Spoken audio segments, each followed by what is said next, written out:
સોમનાથના Una Gir Gadhada bypass પાસે સિંહોના આટાફેરા। રાતના સમયે 3 જેટલા સિંહ રસ્તા પર પસાર થતા જોવા મળ્યા। એક કાર ચાલકે આ દ્રશ્ય કેમેરામાં કેદ કર્યા, જે સોશિયલ મીડિયામાં અત્યારે વાયરલ થઈ રહ્યા છે। અવારનવાર આ વિસ્તારમાં સિંહોની હાજરીથી સ્થાનિકોમાં ભયનો માહોલ વ્યાપ્યો છે।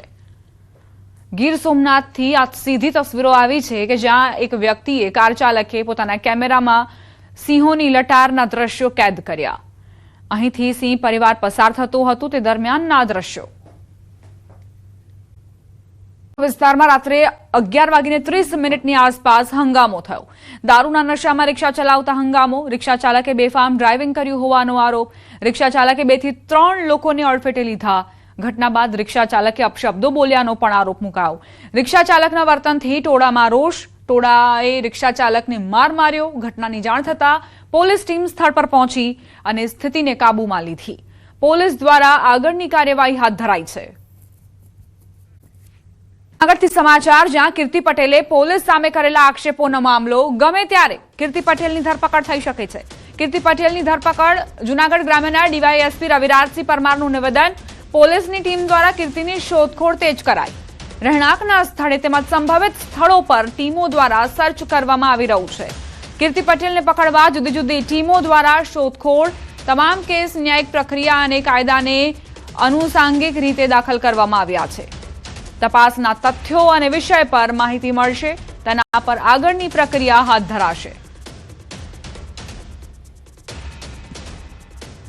ન્યાયિક પ્રક્રિયા અને કાયદાને અનુસાંગિક રીતે તે દાખલ કરવામાં આવે છે અને જે તપાસના તથ્યો અને વિષય ઉપર જે માહિતી મળશે તેના ઉપર આગળની પ્રક્રિયા હાથ ધરવામાં આવશે। હાલ કીર્તિ પટેલને પકડવા માટે વિવિધ ટીમ કાર્યરત છે અને તેઓ તેના રહેણાંકના સ્થળે તથા તેના સંભવિત રહેણાંકના સ્થળે વિવિધ ટીમ સર્ચ કરીને તેને પકડવા માટે કાર્યરત છે। રાજકોટથી રાજકોટના જંગલેશ્વરમાં ડિમોલેશનને લઈને વહીવટી તંત્ર એલર્ટ મોડ પર છે। પોલીસ કમિશનરે સુરક્ષા વ્યવસ્થા જાળવવા નવી ગાઈડલાઈન જાહેર કરી, જેમાં 4 થી વધુ લોકો ભેગા થવા પર પ્રતિબંધ લાગુ કરાયો। સમગ્ર વિસ્તારમાં હથિયારબંધી લાગુ કરવામાં આવી છે અને કોઈ હથિયાર સાથે પકડાશે તો કડક કાર્યવાહી કરવામાં આવશે। હાલમાં જંગલેશ્વર વિસ્તારમાં પોલીસનો ચુસ્ત બંદોબસ્ત છે અને શાંતિ જાળવવા માટે સતત પેટ્રોલિંગ કરાઈ રહ્યું છે। ડિમોલેશન દરમિયાન કોઈ અઘટિત ઘટના ન બને તે માટે તમામ કવાયત કરાઈ છે। રાજકોટના જંગલેશ્વર વિસ્તારના આ ડ્રોન વિડીયો આપ જુઓ। સતત એક તરફ પોલીસનું પેટ્રોલિંગ, બીજી તરફ ડ્રોન મારફતે સર્વે કરવામાં આવી રહ્યો છે। વિસ્તારના ક્ષેત્રફળને લઈને, ત્યાંની ભૌગોલિક સ્થિતિને લઈને, કેટલા આવાસો છે, કેટલા મકાનો છે, તમામ સર્વે ડ્રોન મારફતે હાથ ધરાયો છે। બીજી તરફ હથિયારબંધીનો કાયદો પણ લાગુ કરાયો છે। કોઈ પણ વ્યક્તિ હથિયાર સાથે પકડાશે તો તેની સામે કડક કાર્યવાહી કરવામાં આવશે। આક્રોશ પણ જોવા મળી રહ્યો છે લોકોમાં। તેમનું કહેવું છે કે 60 વર્ષથી અમે આ વિસ્તારમાં રહેતા હતા અને અચાનકથી આ ડિમોલેશનની કાર્યવાહી હાથ ધરાતા અમે ઘર વિહોણા થઈ જઈશું। અમને અમારા ઘરની અંદર જ મારી નાખો એ વધુ યોગ્ય રહેશે। અમારા ઘરમાંથી અમને બહાર ન કાઢો। તો અનેક રોષ લાગણીઓ અને વિરોધ વચ્ચે ડિમોલેશનની કાર્યવાહીનો દોર પણ જોવા મળી રહ્યો છે। મનપા હવે પીછેહટ કરવાના મૂડમાં નથી। અધિકારીઓએ મોરચો સંભાળી લીધો છે। ડ્રોન મારફતે સર્વે પણ કરાઈ રહ્યો છે।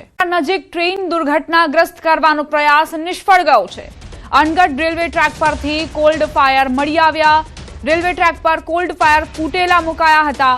શંકાસ્પદ વિસ્ફોટક પદાર્થ દેખાતા પોલીસને જાણ કરાઈ। એફએસએલની મદદથી પોલીસ દ્વારા ઝીણવટભરી તપાસ શરૂ કરાઈ। ચિંતાજનક વસ્તુ ન હોવાથી પોલીસને હાશકારો। કોઈ ટીખળખોરનું કાવતરું હોવાની પોલીસને શંકા। ઇન્ડસ્ટ્રીયલ રેલવે લાઇન પર વિસ્ફોટક જેવો પદાર્થ મળતા લોકોના જીવ તાળવે ચોંટ્યા હતા। સંવાદદાતા હાર્દિક જોડાઈ ગયા છે વધુ જાણકારી સાથે। હાર્દિક, રેલવે ટ્રેક પર શું મળ્યું? બિલકુલ થી દીપા, જો સમગ્ર મામલે વાત કરીએ તો અનગઢ ગામ જે આવેલું છે ત્યાંની બિલકુલ નજીકથી રેલવે ટ્રેક પસાર થાય છે અને ગામના જ કેટલા લોકો જે છે તે રેલવે ટ્રેક પાસેથી પસાર થતા હતા। આ દરમિયાન તેમને જે શંકાસ્પદ ચીજ વસ્તુ છે તે મળી આવી હતી। શરૂઆતમાં ગ્રામજનો જયારે તપાસ કરી ત્યારે કોઈ વિસ્ફોટક હોય તેમ લાગ્યું હતું, કારણ કે તેમાં જે ઇલેક્ટ્રિસિટીમાં જે વાયરો યુઝ થતા હોય છે તે પ્રકારના વાયરો હતા। ત્યારે તેમના દ્વારા સ્થાનિક પોલીસને જાણ કરવામાં આવી હતી।